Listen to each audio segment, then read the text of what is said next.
में। तो आज हम देखने वाले हैं जनवरी से लेकर के जुलाई तक के सारे नेशनल और international current affairs. National plus international current affairs हम आज देखने वाले हैं, जो कि आपको आने वाले सभी जितने भी एग्ज़ाम आने वाले हैं, जितने भी ऑल एग्ज़ाम्स आने वाले, जो भी एग्ज़ाम्स आने वाले हैं, सभी के लिए ये जो है अति महत्वपूर्ण रहेगा। यहाँ पे लगभग हम डिस्कस करने वाले हैं 700 प्लस पॉइंटर फॉर्मेट में क्वेश्चंस हम डिस्कस करेंगे, मगर वो पॉइंट फॉर्मेट पे रहेगा। बस इसको आप रट जाइए और सभी प्रश्न आपको लगेगा कि एग्ज़ाम में यहीं से आ रहे हैं। तो पूरे साल के हम करंट अफेयर्स करने वाले हैं, अभी जनवरी से जुलाई तक के हम करते हैं। तो आइए देखते हैं हमारे क्वेश्चंस को।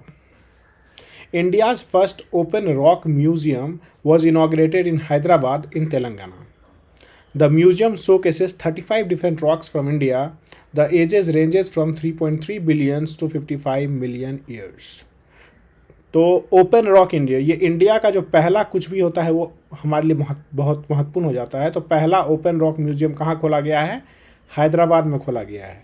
अब ये देखिए, यहाँ पे रॉक म्यूजियम में होने क्या वाला है कि अलग अलग जगह से 35 से ज़्यादा तरह के रॉक्स जो हैं यहाँ पे लाए जाएंगे। म्यूज़ियम है, वहाँ पे दिखाए जाएंगे। और ये रॉक्स का जो है बहुत पुराना रॉक्स है। अरब साल 3.3 अरब वर्ष से लेके 55 मिलियन वर्ष तक के पुराने रॉक लाए जाएंगे। तो इम्पॉर्टेंट महत्वपूर्ण क्वेश्चन है, ओपन रॉक म्यूज़ियम कहाँ खोला गया है? हैदराबाद में। और कौन शोकेस किए हैं? ये ministry of science and tech है। इनके बारे में भी पता होना चाहिए। Ministry of science and tech ने इनको क्या किया था? इनॉग्रेट किया था। कहाँ पे? हैदराबाद में। अगला क्वेश्चन है इलेक्शन कमीशन से रिलेटेड, कि उन्होंने क्या किया है कि इंक्रीज कर दिया है एक्सपेंडिचर लिमिट, खर्च जितना आप कर सकते हैं for candidates of Lok Sabha and election assembly elections. मतलब एमपीज एंड एमएलएज अभी इलेक्शन में जो खर्च कर सकते हैं उसकी राशि अभी बढ़ा दी गई है इलेक्शन कमीशन के द्वारा।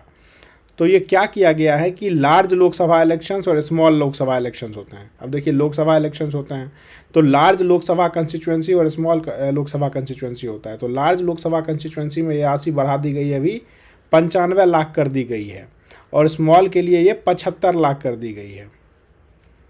पहले था लार्ज के लिए 70 और स्मॉल के लिए 54, अभी कर दिया गया 95 और 75। ऐसे याद रखिएगा कि लोकसभा कंस्टिट्यूएंसीज में कितना कर दिया गया है? 95 लाख और 75 लाख। उसी तरह से लार्ज असेंबलीज के लिए ये जो कर दिया गया है 40 लाख, और स्मॉल असेंबलीज के लिए ये कर दिया गया है 28 लाख। तो याद रहेगा, ये कौन बढ़ाता है? इलेक्शन कमीशन बढ़ाता है। एमपी अभी कितना खर्चा कर सकता है? बड़े लोकसभा कंस्टिट्यूंसी वाला 95, छोटे लोकसभा वाला 75। और एमएलए कितना खर्च कर सकता है? बड़े कंस्टिट्यूंसी वाला 40 और 28। तो ये याद रखिएगा। आइए अगला क्वेश्चन देखते हैं। Harpreet Singh Chandy, an officer of British Army of Indian origin, became the first Indian origin woman to reach South Pole. She completed the expedition in 2 years on foot. She is also known as Polar Preet. अब देखिए, इसमें important क्या है कि south pole पे पहुंचने वाली, north pole south pole, यहाँ जो है काफ़ी ठंड रहती है और काफ़ी दुर्गम परिस्थिति में लोग यहाँ पहुँचते हैं। तो ये हरप्रीत सिंह चांडी जो है साउथ पोल पे पहुँचने वाली पहली इंडियन ओरिजिन की महिला बन चुकी है। इन्होंने ये सिर्फ 2 साल में तय किया था, फुट पे पैदल ही उसने तय किया था। इनको पोलर प्रीत भी बोलते हैं। तो इसके बारे में हमें पता होना चाहिए। अगला क्वेश्चन है ministry of railway announces renaming of Kevadia railway station in Gujarat Ekta Nagar railway station. अभी पूछ देगा कि कौन सा रेलवे स्टेशन को एकता नगर रेलवे स्टेशन किया गया है। तो ये क्या है? केवेदिया रेलवे स्टेशन। और ये रेलवे स्टेशन कहाँ पे है? गुजरात में। तो नाम चेंज कर दिया गया है केवेदिया रेलवे स्टेशन का, किसमें? एकता नगर रेलवे स्टेशन में। और किसने किया है? मिनिस्ट्री ऑफ रेलवे ने। और ये कहाँ पे है? गुजरात में है। आप लोग मेरे साथ रिपीट करते रहिए, मन में जो है इसको रिपीट करते रहिएगा, तो आपको भी ऐसे ही याद हो जाएगा। Mission Amanat launched by railway police protection force. ये मिशन अमानत किसके द्वारा लॉन्च किया गया है? पुलिस प्रोटेक्शन फोर्स आरपीएफ के द्वारा है। ऑब्जेक्टिव है to track the lost belonging of passengers and to make available the information on railway website. ये क्या होता है कि ट्रेन में अगर आप सफ़र कर रहे हैं तो आपका सामान वगैरह कभी कभी जल्दी उतरने के कारण या स्टेशन जल्दी आने के कारण क्या होता है, छूट जाता है या खो जाता है। तो ये इस इनिशिएटिव मिशन अमानत के अंदर क्या किया जाएगा कि खोए हुए सामान को अवेलेबल किया जाएगा, खोजा जाएगा और उसको वेबसाइट पे लिस्ट किया जाएगा, वेबसाइट पर जानकारी उपलब्ध कराई जाएगी ताकि ये जो है जितने भी यात्री हैं उनको पता चल सके। तो मिशन अमानत किसके द्वारा है? Railway protection force. और क्या करेगी? लॉस्ट बिलोंगिंग ऑफ पैसेंजर्स को वेबसाइट पर ये मुहैया कराएगी। अगला क्वेश्चन देखते हैं कि 24th national e governance conference was held in Hyderabad. अब देखिए 24वां, ये भी पता होना चाहिए नेशनल ई गवर्नेंस कॉन्फ्रेंस क्या होता है। कि ई गवर्नेंस का मतलब होता है कि सर्विसेज को प्रोवाइड कराना। गवर्नेंस मतलब होता है सर्विसेज, मतलब क्या, अभी आप देख रहे होंगे कि जितने भी चीज़ हैं सारे ऑनलाइन हो रहे हैं। आधार कार्ड बनाना, लाइसेंस बनाना, ड्राइवरी लाइसेंस बनाना, या अन्य जो भी आपको कार्ड जो होते थे या जितने भी पेपर्स बनते थे गवर्नमेंट के, वो सारे ऑनलाइन कर दिए गए हैं। तो अभी इसका कॉन्फ्रेंस रखा गया था जिसमें मैं जो है अलग अलग तरह के लोग जो हैं सम्मिलित होते हैं। तो ये कॉन्फ्रेंस कहाँ रखा गया था? ई गवर्नेंस से रिलेटेड जो कॉन्फ्रेंस है वो हैदराबाद में रखा गया था, ये पता होना चाहिए। और ये कॉन्फ्रेंस कौन था? 24वां था। Award in the field of digital transformations. Digital transformation मतलब क्या? जो फिजिकल से डिजिटल, ज़्यादा से ज़्यादा चीज़ों को ऑनलाइन ले जाने के लिए जो अवार्ड दिए गए थे, 6 कैटेगरी में दिए गए थे इसी इवेंट में। तो नेशनल ई गवर्नेंस कॉन्फ्रेंस कहाँ हुआ था? हैदराबाद में। और ये इसका नंबर क्या था? 24वां। ये याद हमें रहना चाहिए। आइए अगला पॉइंटर देखते हैं। Prime Minister Narendra Modi inaugurated MSME technology centre in Puducherry. The center will promote about 2000 MSME as well as provide training to 2000 youth. अभी देखिए MSME मतलब माइक्रो स्मॉल मीडियम इंटरप्राइजेस। ये जो लघु उद्योग बोलते हैं ना, माइक्रो स्मॉल या मीडियम इंटरप्राइजेस, इसका एक टेक्नोलॉजी सेंटर लाया गया। कहाँ पे लाया गया है? पुडुचेरी में। अब ये टेक्नोलॉजी सेंटर क्या करेगा? नरेंद्र मोदी जी ने इसका इनॉग्रेशन किया है पुडुचेरी में। ये बेसिकली जितने भी MSMEs होते हैं उसको प्रमोट करेगा और ट्रेनिंग भी देगा 20,000 यूथ को।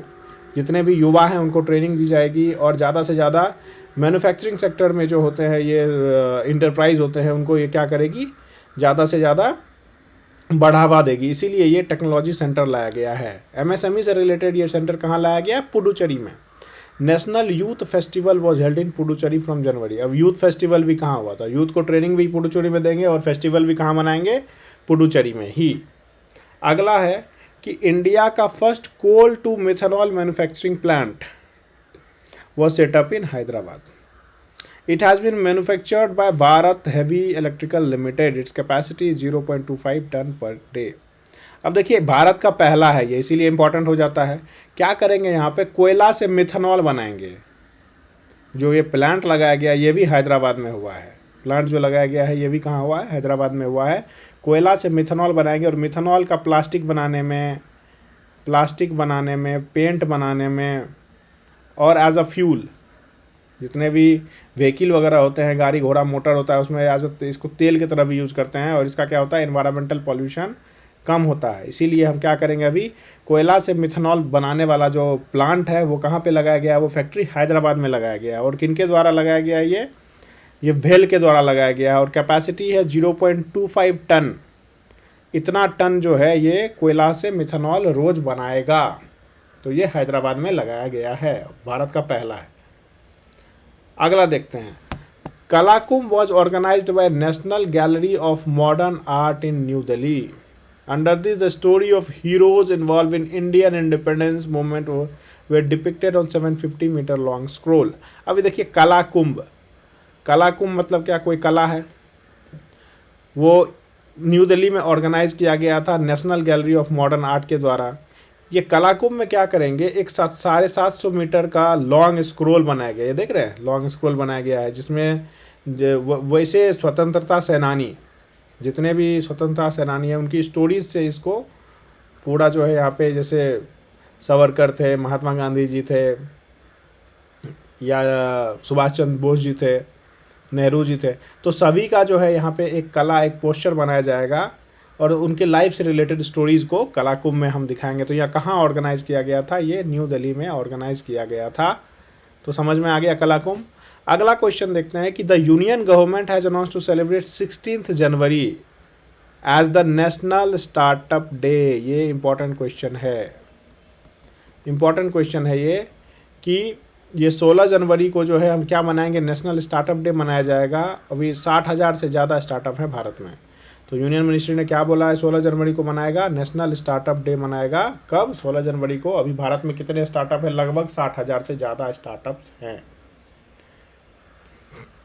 अगला देखते हैं, on the occasion of birth anniversary of Netaji Subhash Chandra Bose on 23 January a hologram statue of Netaji Subhash Chandra Bose was unveiled at India gate, और इसकी ऊंचाई है 28 फीट।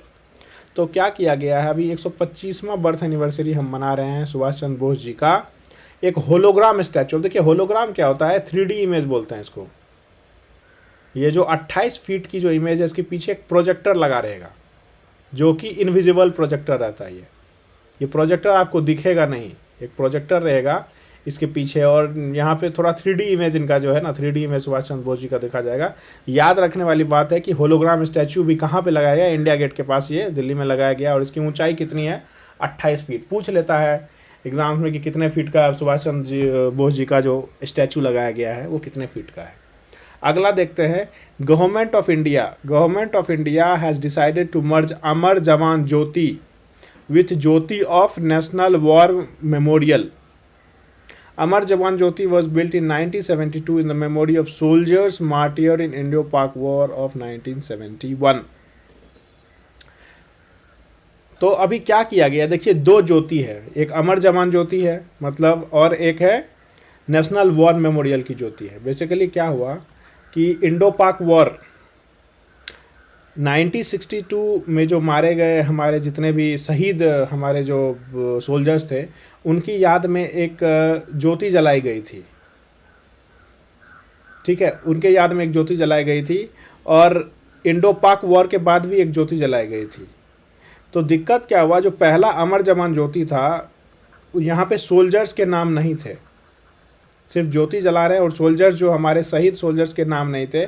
मगर यहाँ पे जो है ज्योति ऑफ नेशनल वॉर म्यूजियम में सोल्जर्स के भी नाम हैं। अभी क्या किया गया है, इन दोनों ज्योति को भी मर्ज कर दिया गया है, मर्ज करके एक ही ज्योति बना दिया, क्योंकि यहाँ पे किन्हीं का नाम ही नहीं था। तो किन्हीं का नाम नहीं था, इसीलिए क्या किया गया है कि इन दोनों को मर्ज कर दिया गया है, बनाया गया था। अगला पॉइंटर्स हम देखते हैं। National War memorial was built in 2019 in which the name of मार्टियर्ड soldiers from 1947 से 2020 आर रिकॉर्डेड। अभी इसमें क्या है कि नेशनल वॉर मेमोरियल 2019 में बनाया गया था, और नेशनल वॉर मेमोरियल अभी जो देखे हैं ना, इसमें सारे 1947 से लेकर के 2020 तक के जितने भी सोल्जर शहीद हुए हैं, उन सभी का नाम है नेशनल वॉर मेमोरियल में। तो समझ में आ गया नेशनल वॉर मेमोरियल क्या था, अमर जवान ज्योति क्या था। दोनों को तो मर्ज किए हैं, मगर दोनों के ज्योति को, मगर ये भी हमें समझ में आ गया। अगला पॉइंटर है कि Himachal Pradesh has become the first smoke free state of India. The major milestone has been achieved while riding on the back of welfare schemes like Ujjwala Yojana of Centre and Himachal Grihini Suvidha scheme of the state government. State has also become 100% LPG enabled state in the country. अब देखिए, पहला smoke free state मतलब, smoke free state मतलब क्या? जो indoor pollution होता है। Indoor pollution कैसे होता है? अगर आप मिट्टी का चूल्हा देखे होंगे, मिट्टी का चूल्हा जलावन, लकड़ी जलाते हैं तो धुआं आता है। ठीक है, तो धुआं आता है, तो उस धुआं से इंडोर पॉल्यूशन होती है, बहुत सारी बीमारियां हो जाती है। तो अभी हिमाचल प्रदेश एक ऐसा स्टेट बन गया है जहाँ पे ये लकड़ी का चूल्हा बहुत ही कम मतलब निग्लिजिबल हो गया है, क्योंकि वहाँ LPG की सुविधा सरकार ने बहुत कर दी है। जैसे सेंटर की योजना है उज्ज्वला योजना, और हिमाचल गृहिणी सुविधा स्कीम भी है। तो इसके कारण से 100% एलिजिबल ये हो गया है कि 100% घरों में अभी LPG की सुविधा किस स्टेट में? तो हिमाचल प्रदेश में है। तो ये याद रखिएगा कि 100 first smoke free state in India. धुआं तो चूल्हे से ही होता है मोस्टली, तो चूल्हा ही वहाँ बंद करके एलपीजी की सुविधा दे दी गई है।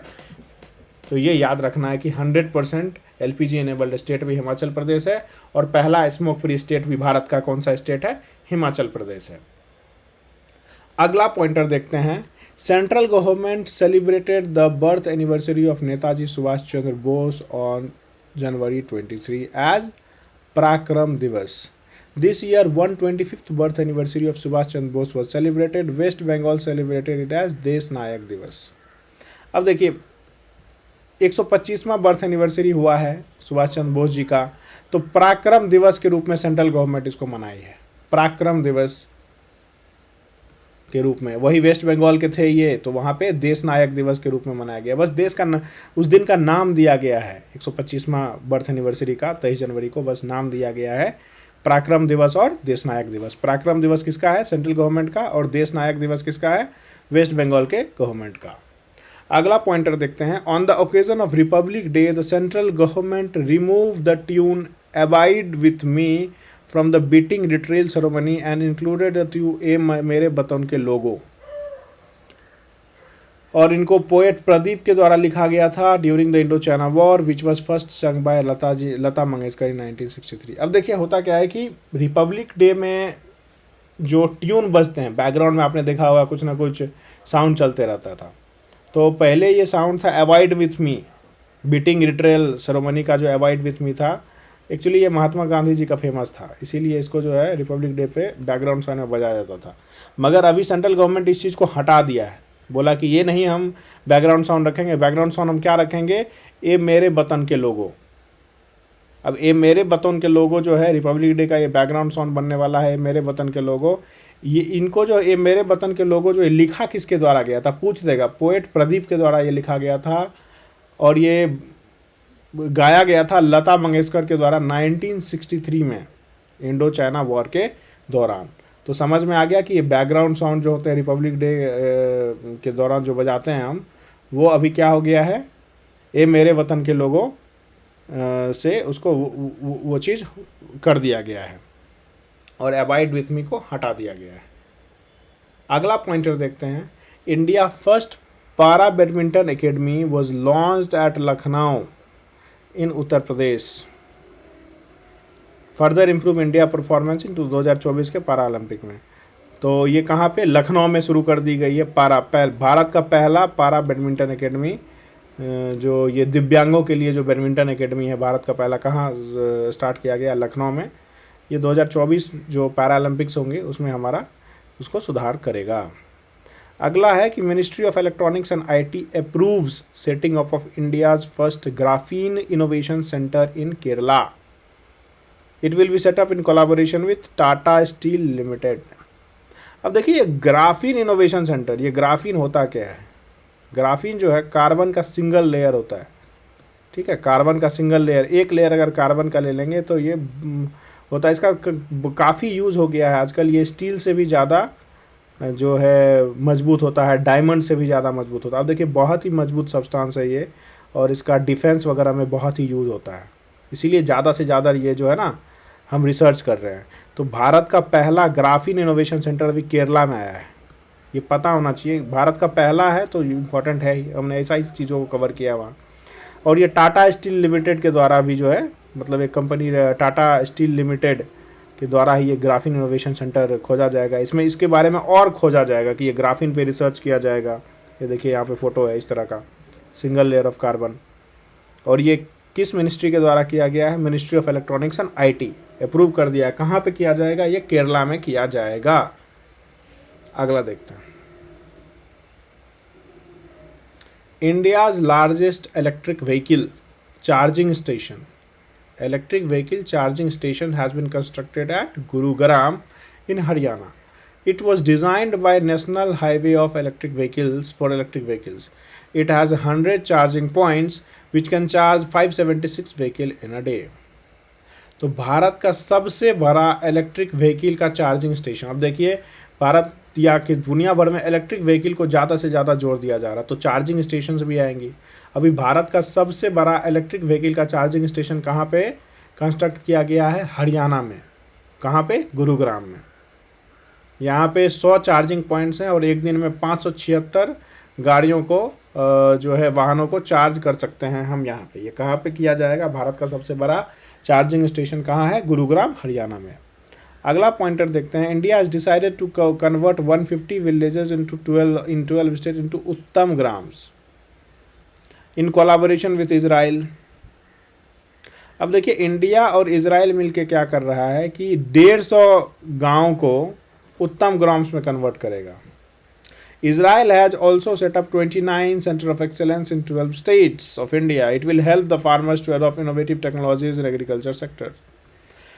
अब देखिए, भारत और इजराइल मिल करके क्या कर रहा है, जो 150 विलेजेस हैं उसको उत्तम ग्राम्स में कन्वर्ट करेगा। बेसिकली ज़्यादा बेटर टेक्नोलॉजी। इजराइल का नाम क्यों आता है कि इसकी टेक्नोलॉजी बहुत ही बेटर है। इसकी जो है टेक्नोलॉजी, जो भी ये टेक्नोलॉजी बहुत ही बेटर है, तो ये टेक्नोलॉजी हमें देगा कि ज़्यादा से ज़्यादा हम जो है एग्रीकल्चर सेक्टर में हम इम्प्रूव कर सकें। तो उत्तम ग्राम्स में क्या करेंगे? एग्रीकल्चर का इम्प्रूवमेंट के लिए इजराइल के साथ हम कोलैबोरेशन कर रहे हैं, ताकि उनके टेक्नोलॉजी ले करके कम भूमि पे ज़्यादा से ज़्यादा उगा सके, पानी की खपत कम हो।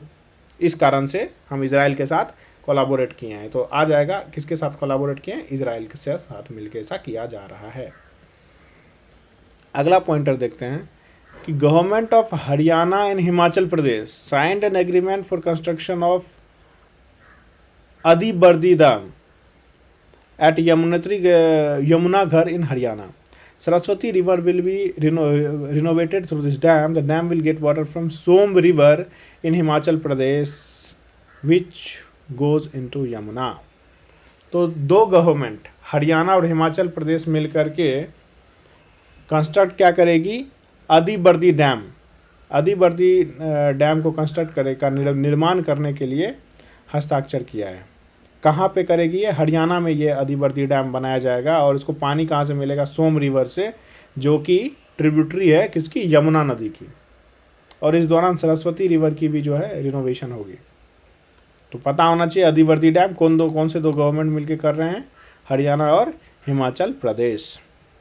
अगला पॉइंटर देखते हैं। प्राजक्ता कोली हैज़ बिकम, आपको पता होगा अगर आप यूट्यूब वगैरह ज़्यादा देखते हैं कि प्राजक्ता कोली कौन है। Prajakta Koli has become India's first UNDP united nation development programme young climate champion.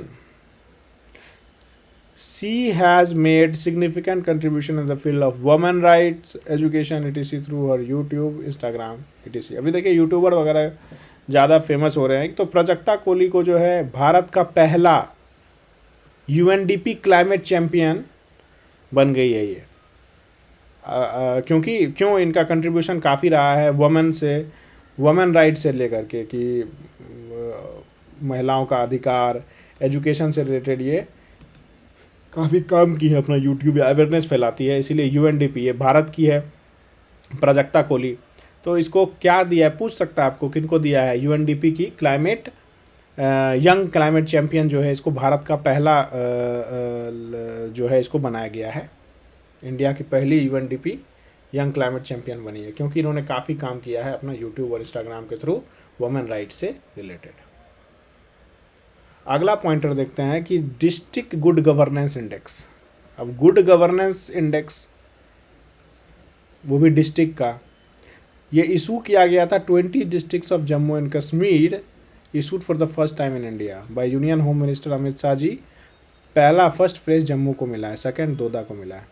ये जम्मू कश्मीर में ही लॉन्च किया जो है, ये इशू किया गया था 20 डिस्ट्रिक्ट्स जो है जम्मू एंड कश्मीर का, कि 20 डिस्ट्रिक्ट्स के लिए ये लाया गया था होम मिनिस्टर के द्वारा। और पहला प्लेस इसमें जम्मू को मिला है, सेकंड दोदा को मिला है। तो पता होना चाहिए डिस्ट्रिक्ट गुड गवर्नेंस इंडेक्स जो है पहली बार इंडिया में ऐसा कुछ किया गया है, इसीलिए कि एक डिस्ट्रिक्ट के लिए ही लाया गया है। अब इसमें भी जो पहला और दूसरा डोडा है। अगला पॉइंटर है कि 15 जनवरी 2022 को on the occasion of army day world largest national flag made of khadi was displayed in Jaisalmer Rajasthan. Length of the flag is 225 feet, with is 150 feet. अब आर्मी डे पे क्या किया गया था कि दुनिया का सबसे बड़ा नेशनल फ्लैग जो खादी से बना है उसको जैसलमेर राजस्थान में ये देखिए, यहाँ देख सकते हैं जैसलमेर राजस्थान में दुनिया का सबसे बड़ा इंडियन नेशनल फ्लैग जो है डिस्प्ले किया गया था। ये 225 फीट लंबा है और 150 फीट चौड़ाई वाला है। ये 15 जनवरी 2022 को ऐसा किया गया था आर्मी डे के उपलक्ष्य पे। अगला पॉइंटर देखते हैं कि Kerala has released India's first state level bird Atlas. Atlas contain 361 species of bird.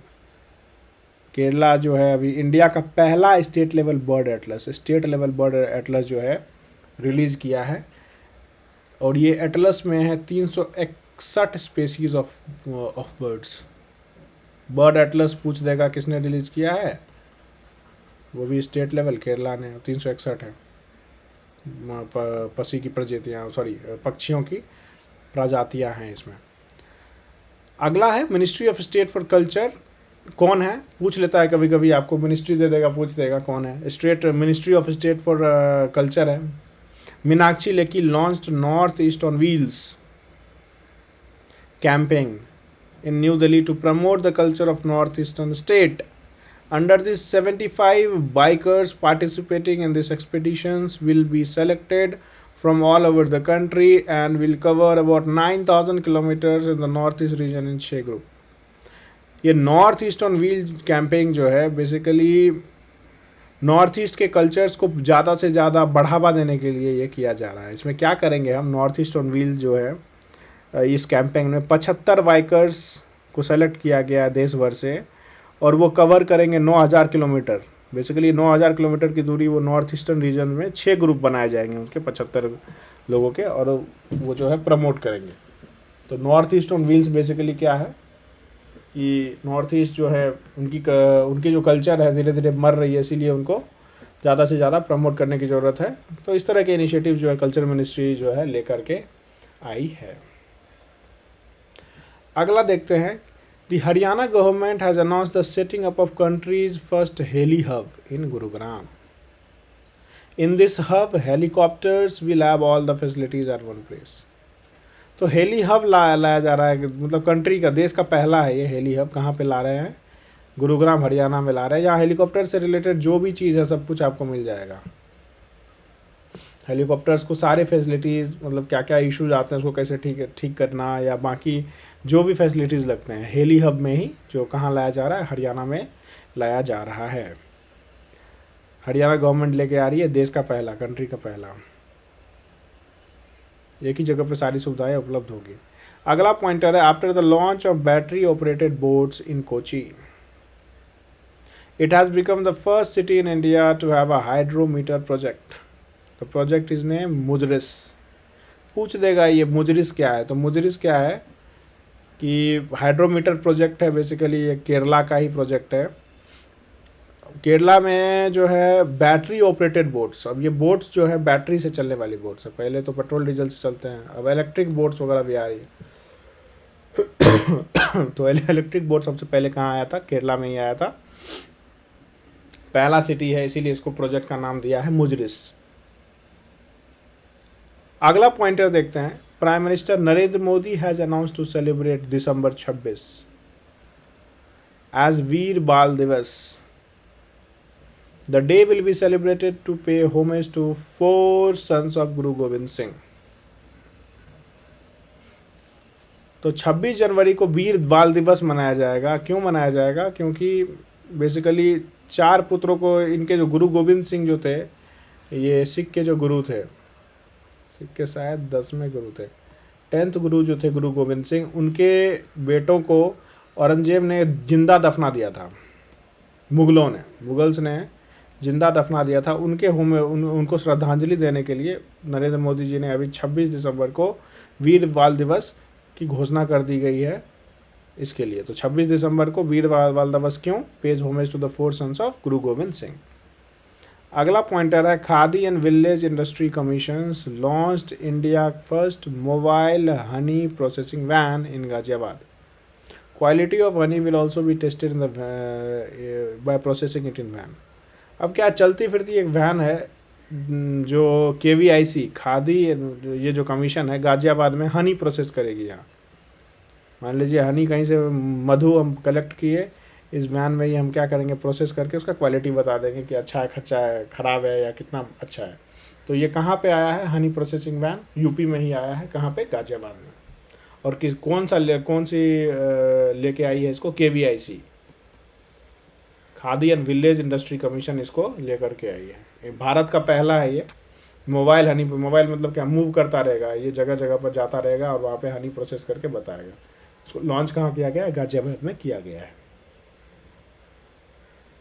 अगला देखते हैं, Jari hamlet was declared the first milk village of Jammu and Kashmir. यहाँ लगभग हर एक घर में ही दूध का उत्पाद होता है।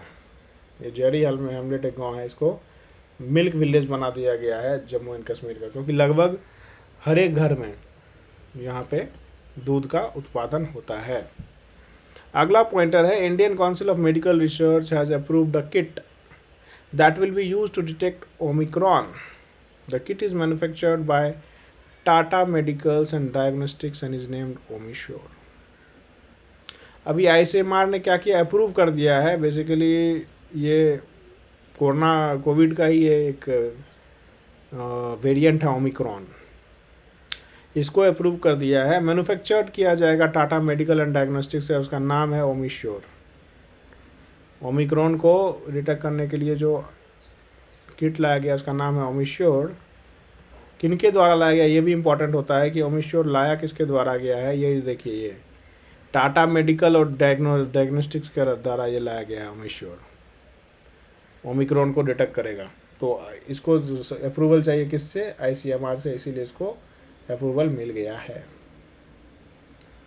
अगला देखते हैं कि Kerala high court has become India's first paperless court to convert court into smart courts. देखिए, पेपरलेस कोर्ट मतलब ये इस हाई कोर्ट में क्या होगा कि पेपर का यूज़ ही नहीं होगा, सारा डिजिटल कर दिया गया है। तो कहाँ की, भारत का सबसे पहला हाई कोर्ट जिसको डिजिटल कर दिया गया है, पेपरलेस कर दिया गया है, वो है केरला का हाई कोर्ट, स्मार्ट अदालतों में बदलने वाला Kerala high court.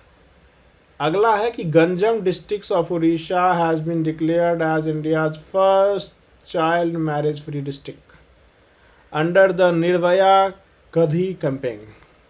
Ganjam district achieve the feat of preventing child marriage. अब देखिए, गंजम डिस्ट्रिक्ट है, कौन सा डिस्ट्रिक्ट पूछ लेगा, कहाँ है, उड़ीसा में है। भारत का पहला child marriage free district, Ganjam district में एक भी चाइल्ड मैरिज मतलब चाइल्ड मैरिज से फ्री है। उड़ीसा का ये डिस्ट्रिक्ट है, तो पूछ देगा Ganjam district child marriage free. तो ये इसको जो है निर्भया कधी कैंपेन के द्वारा जो है यहाँ पे प्रिवेंट कर दिया गया था चाइल्ड मैरिज गंजम डिस्ट्रिक्ट में। अगला क्वेश्चन देखते हैं कि इंडियाज फर्स्ट, भारत का पहला geo scientific park will be constructed at Lamta in Jabalpur, Madhya Pradesh. Constructions of this park will promote the geo scientific heritage.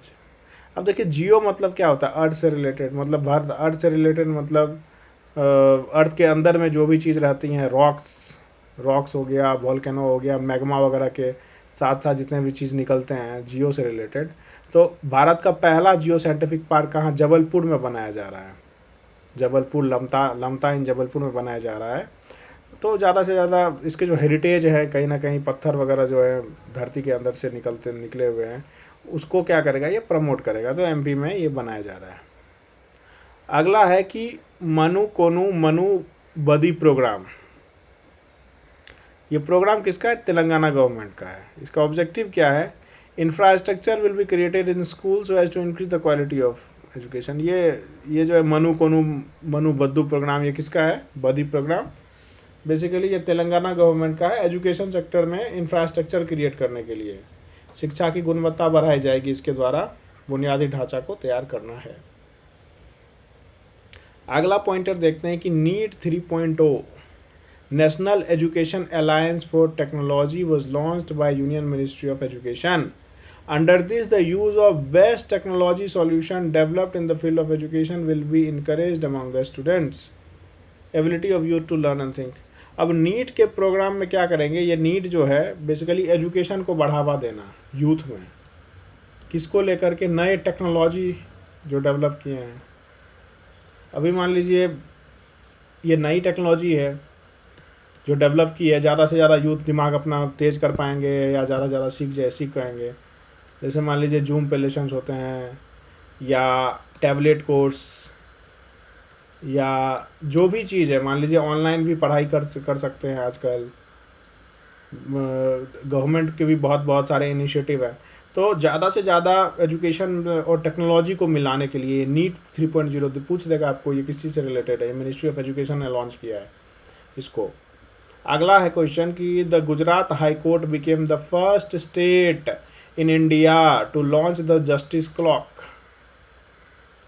It will have an LED display wall within the court which will display the pending cases and disposable of cases। अब देखिए एक clock लेके आया है Gujarat high court ने, जिसमें basically कितने pending cases हैं और कितने केसेस को डिस्पोज कर दिए। कोर्ट का काम होता है जो केस को निष्पादन करना। तो ये कोर्ट में एक क्लॉक है जिससे मतलब आम जनता के लिए देखिए ट्रांसपेरेंसी बढ़ाना या ई गवर्नेंस को बढ़ाने का एक पार्ट बन गया है कि पहला स्टेट बन गया जो डिस्प्ले करेगा जस्टिस क्लॉक को, पेंडिंग केसेस और डिस्पोजेबल ऑफ केसेस, जितने भी बचे हुए केस हैं कितने डिस्प्ले कर दिए हैं। तो गुजरात हाई कोर्ट ने पहला स्टेट बन गया भारत में। अगला देखते हैं कि defence minister Rajnath Singh inaugurated Kalpana Chawla space science research centre in Chandigarh, space science में ट्रेन करने के लिए। अब ये कल्पना चावला स्पेस सेंटर जो है कहाँ पे आया है, ये चंडीगढ़ में है। ये पता होना चाहिए कल्पना चावला स्पेस सेंटर कहाँ आया है, चंडीगढ़ में। और किन्होंने इनको अनवील किया है, राजनाथ सिंह जी ने किया है। और उसका एम क्या है कि स्पेस साइंस में स्टूडेंट्स को ट्रेन करने का, अंतरिक्ष विज्ञान। Uttar Pradesh government announced the name of Mainpuri Sainik school after general Bipin Rawat. अभी ये जो सैनिक स्कूल है, मैनपुरी सैनिक स्कूल है, इनको जनरल बिपिन रावत जी के नाम पे रख दिया गया है। किनके द्वारा, यूपी के गवर्नमेंट के द्वारा। इनकी जो है, इनका निधन हो गया था एक विमान दुर्घटना में। ये इनकी मृत्यु हो गई थी। तो जनरल बिपिन रावत ही पहले CDS भी थे, चीफ ऑफ डिफेंस स्टाफ, तो इनके नाम पे रखा गया है। अगला पॉइंटर देखते हैं कि Niramaya scheme, the scheme was launched in Assam by the national health mission, implement public digital health technology in the state. अभी देखिए टेक्नोलॉजी का यूज़ हम एजुकेशन में भी कर रहे हैं, हेल्थ में भी कर रहे हैं। तो ज़्यादा से ज़्यादा जो है टेक्नोलॉजी का यूज किया जा रहा है। तो निर्मया स्कीम भी वही है। ये कौन से स्टेट का ये पता होना चाहिए। स्कीम जो है ये आसाम का है। इसमें क्या करेंगे, ज़्यादा से ज़्यादा डिजिटल हेल्थ इम्प्लीमेंट करेंगे टेक्नोलॉजी इन द स्टेट में। आसाम में ज़्यादा से ज़्यादा हेल्थ में डिजिटलाइज किया जाएगा इसको, इसके लिए निर्मया स्कीम है। HDFC Bank was named the best private bank in India at the Global Private Banking Award। तो HDFC बैंक जो है इसको पहला बेस्ट प्राइवेट बैंक, सबसे जो प्राइवेट बैंक जो है उसकी श्रेणी में इसको फर्स्ट स्थान दिया गया है HDFC बैंक को। किसके द्वारा, ये ग्लोबल प्राइवेट बैंकिंग अवार्ड आया था, उसमें HDFC बैंक जो है इंडिया का सबसे अच्छा प्राइवेट बैंक है। अगला पॉइंटर है Shivangi Singh. Shivangi Singh became the first woman pilot to fly the Rafale fighter aircraft at the Republic Day parade, 26 जनवरी 2022 को। पहली वुमेन पायलट बन गई है जो रफाल पायलट उड़ाने वाली। भारत की सबसे पहली जो वुमेन पायलट कौन है, शिवांगी सिंह है। ये क्वेश्चन आ सकता है। अगला है the central government has given ownership of air India to Tata group. ये ओनरशिप जो है सेंट्रल गवर्नमेंट ने एयर इंडिया का किसको दिया है, टाटा ग्रुप को दे दिया है। ये टाटा ग्रुप गवर्नमेंट ने, ये एयर इंडिया सबसे पहले टाटा ग्रुप को ही गवर्नमेंट ने लिया था। अभी फिर वापस ही इसको कर दिया गया है। एयर इंडिया को टाटा ग्रुप का ओनरशिप ही अभी दे दिया गया है। अभी farmer of Doda district of Jammu and Kashmir, Doda district का नाम दोबारा आ रहा है, डिस्ट्रिक्ट गुड गवर्नेंस इंडेक्स में आया था, सेकंड रैंक पे था, ये पहला कौन था, जम्मू था। तो farmer of Doda district of Jammu and Kashmir are promoting the cultivation of lavenders, ये देखिए इस तरह से कुछ लेवेंडर्स दिखता है, which is being called purple revolution. Cultivation of lavender flower is being promoted under aroma mission. अभी लेवेंडर्स की खेती, ये जो फूल होता है इसका मेडिसिनल यूज़ वगैरह बहुत है, तो लेवेंडर्स की खेती Doda district of Jammu and Kashmir में बहुत ज़्यादा हो रहा है, और इसको क्या बोल रहे हैं, ये पर्पल रिवॉल्यूशन बोल रहे हैं, पर्पल कलर का होता है। तो लेवेंडर की खेती एक अरोमा मिशन भी है, ये भी पता होना चाहिए। अरोमा मिशन के अंदर क्या हो रहा है कि लेवेंडर जो फूल है उसकी खेती को बढ़ावा दिया जाएगा। तो पर्पल रिवॉल्यूशन, अरोमा मिशन, डोडा डिस्ट्रिक्ट में क्या हो रहा है, लेवेंडर्स हो रहा है। अगला पॉइंटर है, inquiry committee headed by former supreme court जज Indu Malhotra has been consulted for the lapse in the security of prime minister in Punjab. अभी हमने सुना था कि पंजाब में जो प्राइम मिनिस्टर की सिक्योरिटी में लैप्स हुआ था, कुछ इशू, काफ़ी इशू हुआ था, तो इंक्वायरी कमेटी एक बैठाई गई है उसमें जो घटना घटी थी उसकी जानकारी के लिए। तो कौन से जज के अंदर, इंदु मल्होत्रा, पता होना चाहिए, इंदु मल्होत्रा जी के नेतृत्व में एक कमेटी गठन की गई है जो पता करेगी कि क्यों ऐसा हुआ था। सिक्योरिटी ऑफ लैप्स इन, प्रधानमंत्री की सिक्योरिटी में जो पंजाब में लैप्स हुए थे, क्यों हुए थे। ये सुप्रीम कोर्ट के पहले फॉर्मर सुप्रीम कोर्ट के जज हैं ये। अगला कोई क्वेश्चन है, the first global Surya Namaskar programme was organise by ministry of AYUSH in 14 जनवरी को।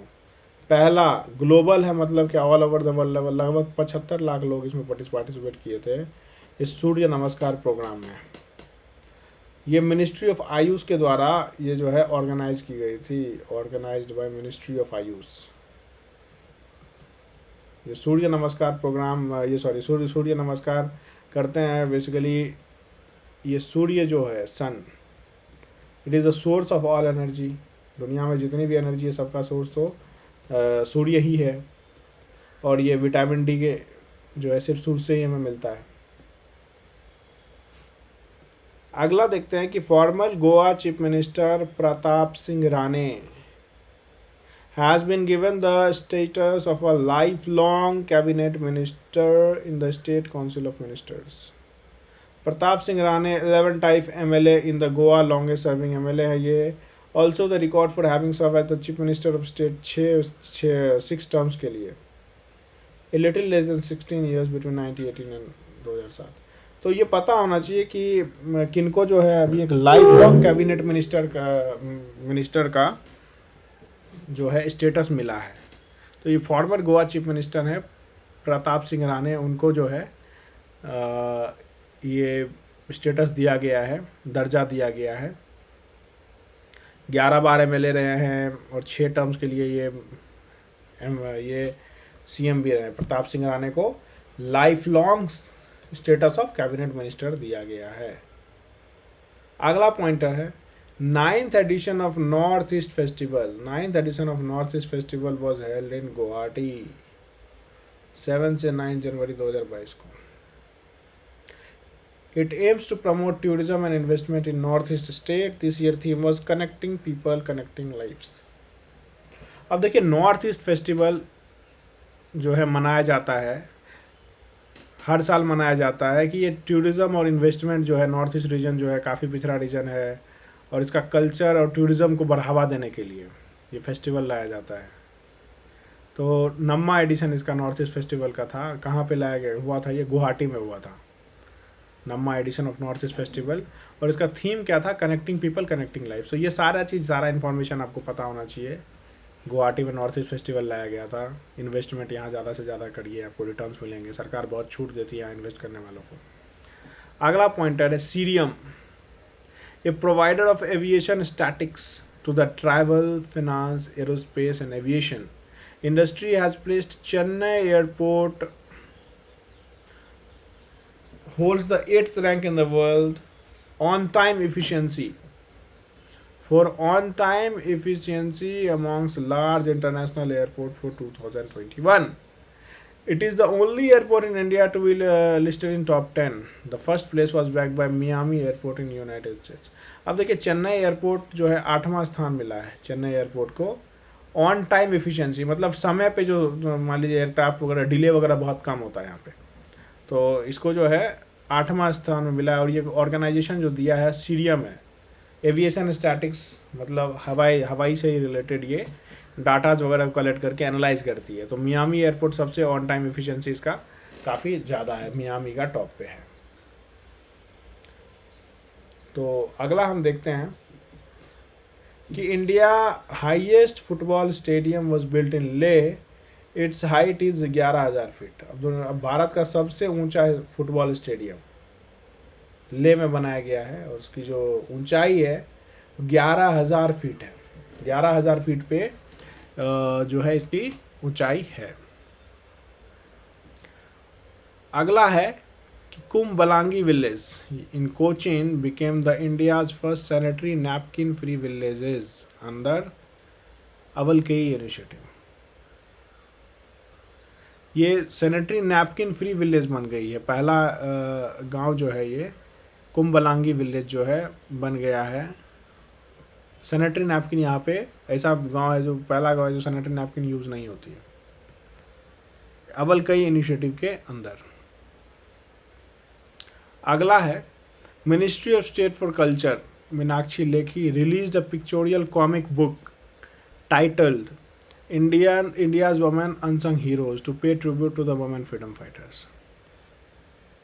अभी एक बुक लेके आई है, ये कॉमिक बुक है। कौन लेके आई है? ये मिनिस्ट्री ऑफ मीनाक्षी लेखी जी लेके आई हैं, जिसका टाइटल है Indian women unsung heroes. Basically ये जो महिला स्वतंत्रता सेनानी है उनको श्रद्धांजलि देने के लिए ये किताब लाया गया है। अगला पॉइंटर है कि Uttar Pradesh government has declared 4 villages of Bahraich district near Nepal border as revenue villages. After this, these villages will be able to get the benefit of all the government scheme. अभी 4 गांव बहराइच डिस्ट्रिक्ट के नीचे के सटे हुए जो 4 गांव हैं उनको रेवेन्यू विलेज का दर्जा दिया गया। रेवेन्यू विलेज का दर्जा देने के बाद इन गांव में भी जो है जितनी भी गवर्नमेंट स्कीम्स है सभी की जो है इनको बेनिफिट मिलेगा। अगला पॉइंटर है कि south Korean company POSCO signs MOU with the Indian company Adani Group to set up steel plant in Gujarat. Under the agreement, an investment of 37,000 crores will be made in Gujarat. अभी देखिए south Korea की company का नाम है POCSO. अभी उसने Adani group के साथ मिल करके गुजरात में, कहाँ पे? गुजरात में एक स्टील प्लांट लगा रहा है। गुजरात में एक स्टील प्लांट ला रही है और उसके जो इन्वेस्टमेंट है 37,000 करोड़ मिलेगा। 37,000 करोड़ की इन्वेस्टमेंट की जाएगी गुजरात में। पहला पोर्ट का टाइटल किस्सा खाकी का was released by Delhi police through this. Delhi police will aware the public of its activities. तो ये किस्सा खाकी का जो है दिल्ली पुलिस के द्वारा लाया गया है। इसमें पब्लिक अवेयरनेस दिया जाएगा अलग हर एक एक्टिविटीज़ का।